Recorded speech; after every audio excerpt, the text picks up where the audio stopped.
മാതാപിതാക്കൾ രാത്രിയിൽ ഉറങ്ങിക്കഴിയുമ്പോൾ കുട്ടികൾ വീട്ടിൽ നിന്ന് രഹസ്യമായി ഇറങ്ങിപ്പോകുന്ന സംഭവങ്ങൾ സോഷ്യൽ മീഡിയ വഴി പരിചയപ്പെടുന്നവർ പോലും പലതും പറഞ്ഞ് കുട്ടികളെ വലയിലാക്കുന്നു.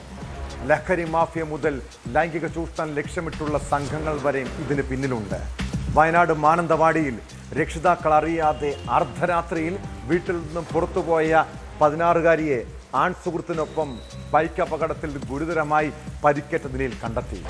പോലീസുകാർ വിളിക്കുമ്പോഴാണ് മകൾ വീട്ടിൽ നിന്ന കാര്യം കുടുംബം അറിയുന്നത്. കുട്ടിയെ കൂട്ടിക്കൊണ്ടുപോയി നിർബന്ധിച്ച് ലഹരി നൽകിയെന്നാണ് പരാതി. കേസിൽ 2 പേരെ പോലീസ് അറസ്റ്റ് ചെയ്തു.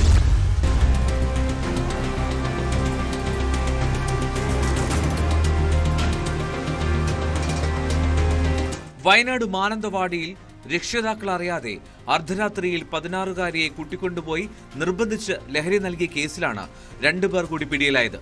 അഞ്ചുകുന്ന് കല്യാട്ടുംകുഴി ജനീലിയ എന്ന 19-കാരി, കണിയാരം പോത്തനാട്ടിൽ വീട്ടിൽ AV അജിത് എന്നിവരെയാണ് മാനന്തവാടി പോലീസ് അറസ്റ്റ് ചെയ്തത്.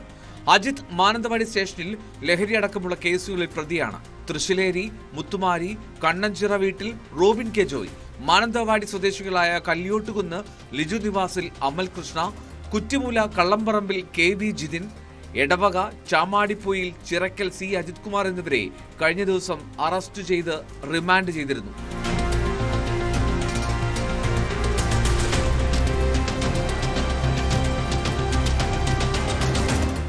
ഈ മാസം 12-ന് അർദ്ധരാത്രിയിലാണ് കുട്ടിയെ വീട്ടിൽ നിന്നും കൂട്ടിക്കൊണ്ടുപോയത്. തുടർന്ന് നിർബന്ധിച്ച് മദ്യം നൽകുകയും സിഗരറ്റ് വലിപ്പിക്കുകയും ചെയ്തു. പിന്നീട് ബൈക്ക് അപകടത്തിൽ ഗുരുതര പരിക്കേറ്റ നിലയിൽ കുട്ടിയെ അമലിനൊപ്പം കണ്ടെത്തി. ഇതോടെയാണ് സംഭവം പുറത്തറിഞ്ഞത്. കേസെടുത്ത മാനന്തവാടി പോലീസ് വിശദമായ അന്വേഷണത്തിന് ശേഷമാണ് പ്രതികളെ അറസ്റ്റ് ചെയ്തത്. പെൺകുട്ടി കോഴിക്കോട് മെഡിക്കൽ കോളേജ് ആശുപത്രിയിൽ ചികിത്സയിലാണ്. Mananthavady SHO P Rafeeq, SI മാരായ KK Soubin, Muhammad Ali, Sunil Kumar, CPOമാരായ Nisar, MR Ramesh, KR Aneesh, Shindo എന്നിവരടങ്ങുന്ന പോലീസ് സംഘമാണ് പ്രതികളെ അറസ്റ്റ് ചെയ്തത്.